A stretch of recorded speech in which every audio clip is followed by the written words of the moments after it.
الكرم، ولكن دعونا نذهب إلى جنين والزميلة أمنة بلال. وأمنة، جنين أيضا كما باقي محافظات الوطن تحيي يوم الأسير الفلسطيني، ما هي أبرز الفعاليات المرتبطة بهذا اليوم؟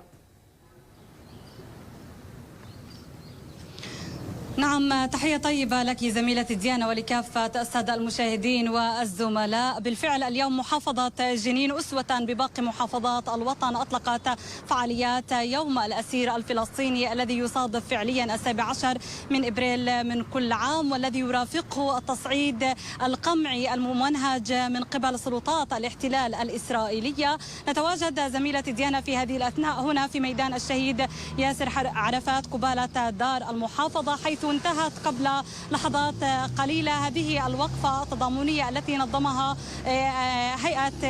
هيئة شؤون الأسرى والمحررين ونادي الأسير الفلسطيني وكافة المؤسسات التي تعنى بشؤون الأسرى وفصائل العمل الوطني، وأيضا كافة فعاليات محافظة جنين وكل مكوناتها، حيث جاءت هذه الوقفة دعما وإسنادا للأسرى في معركتهم للدفاع عن كرامتهم واستقلالهم، التي يخوضون معارك مستمرة بأمعائهم الخاوية وبصدورهم العارية ضد سياسات الاحتلال الظالمة والمجحفة بحقهم. وبالتالي كل من تواجد هنا خلال هذه الوقفة، كافة أبناء شعبنا من محافظة جنين، أبرقوا العديد من الرسائل خلال هذه الوقفة، رسائل وفاء، رسائل لتجديد العهد والوعد والقسم لمن ضحوا بسنوات أعمارهم ودعمهم وإسنادهم وشد أزرهم لمواجهة آلة القتل الإسرائيلية داخل معتقلات الاحتلال، وأن كافة أبناء شعبنا الفلسطيني يقفون بجانبهم وبجانب ذويهم في هذه المعركة. وللعالم أجمع بأن هذه القضية حقيقة هي قضية مركزية وأحد أهم ركائز الصراع الفلسطيني الإسرائيلي، والتي يجب أن تحل فورا حتى نرى أسرانا أسرى الشرف والحرية محررين ومساهمين في بناء دولتهم. سنتحدث بتفاصيل أكثر حول هذه الفعالية وحول برنامج يوم الأسير الفلسطيني في محافظة جنين مع مدير عام هيئة شؤون الأسرى والمحررين الأخ سياف أبو سيف. بداية أهلا ومرحبا بك معنا عبر برنامج مراسلون في الميدان. أهلا وسهلا بكم. نعم، يعني أخ سياف، قبل لحظات قليلة انتهت الوقفة التضامنية التي جاءت اليوم في يوم الأسير الفلسطيني دعما لأسرانا ووفاء لهم. الرسالة اليوم كهيئة شؤون أسرى وكافة مؤسسات تعنى بالاهتمام بشؤون الأسرى، ورسالة لأسرانا الذين يتعرضون لويلات داخل معتقلات الاحتلال. نعم، هناك عدة رسائل جسدتها وقفة هذا اليوم بمناسبة يوم الأسير الفلسطيني. هذا اليوم الذي أقره المجلس الوطني الفلسطيني في العام 1974 ليؤكد تلاحم القيادة الفلسطينية مع أبناء شعبنا مع قضايا كل ما يخص شعبنا الفلسطيني.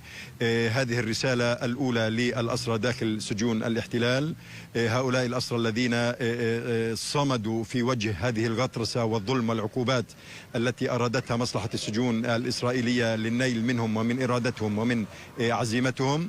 رسالة لأبناء شعبنا الفلسطيني الذي يقف دائما مع القضايا التي تهم الأسرى داخل سجون الاحتلال، وكيف أن هذا التلاحم والتناغم بين عائلات الأسرى، بين مكونات كل شعبنا الفلسطيني مع أسراهم داخل سجون الاحتلال، وبأن قضاياهم كل قضاياهم التي ينادون بها هي قضايا عادلة أقرتها كل المواثيق والشرائع الدولية.